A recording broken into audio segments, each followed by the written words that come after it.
Here, stop, play! One to go. And, well, Brandon, onside kick here, yeah. Ball bounces high. It's touched by Wenatchee. Oh, yeah. I think he touched it just a little bit too early. Just a bit. 9.5 yards he touched it. Tristan Witherington has a interception here tonight. Nice kick by Alex. It's just... Boy, that was nicely done. Nicely executed.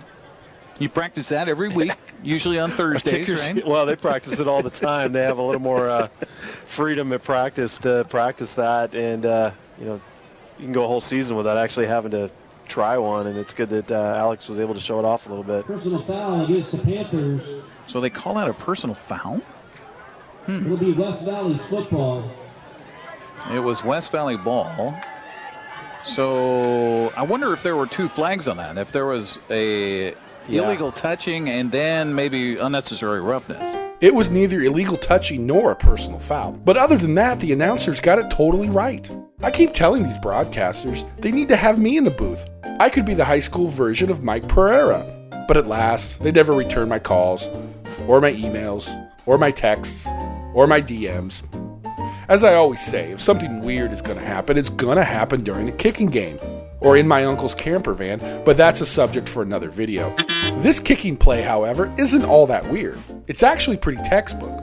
Speaking of books, let's go to the rule book. Rule 9, Section 3, Article 7. No member of the kicking team shall initiate contact to block an opponent on a free kick until A, the legal kick has traveled 10 yards, B, the kicking team is eligible to recover a free kick ball, or C, the receiving team initiates a block within the neutral zone. In our play, the block by K occurs before the legal kick traveled 10 yards. It occurred when K was not eligible to recover the kick, and R had not initiated a block within the neutral zone. So we have a foul for an illegal block. While making the call, the wing double clutches on throwing the flag. He pulls his flag from his belt, but doesn't let it fly right away.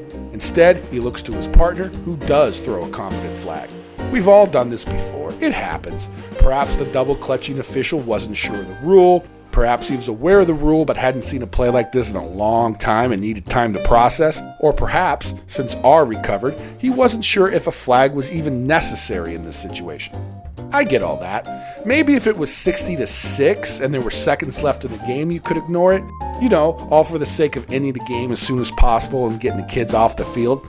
But I think this is a foul that needs to be called. Where one can find fault is with the signaling. The white hat signals personal foul. That is the wrong signal for this foul, assuming they didn't actually call a personal foul, and I don't think they did. I mean, the action doesn't look like it rises to the level of a personal foul. The correct signal for this illegal block is S43, or the signal for block in the back. What I find ironic is those in attendance were probably like, oh yeah, you can't do that. Personal foul seems about right. Had they seen the correct signal, they probably would have been like, block in the back? What, the football? Those zebras are clueless. I'll give the white hat credit though. He was confident and decisive and sold it well. The crew did march off 15 yards, even though this type of illegal block on a free kick is a 10-yard penalty. That's okay, it had no effect on the game. Unless the opposite wing had a crossfield spot, the covering officials appear not to hold the dead ball spot, which looks like the 49 coming out. They marched the penalty from the 50. Again, it had no effect on the game, but it is something to think about for next time. And hopefully, because of this video, we'll be better prepared for the next time we see a play like this in the kicking game. After all, the kicking game does funny things to an official. It can mess with an official's soul. Anywho, what do you think? Do you like the way this crew handled this play? Do you agree with their call?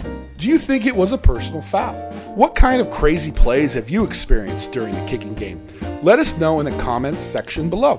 If you've gotten something out of this video, and we sure hope you did, please like and subscribe. If you're already a high school football official, have a great season. If you're not a high school football official, now is the perfect time to become one.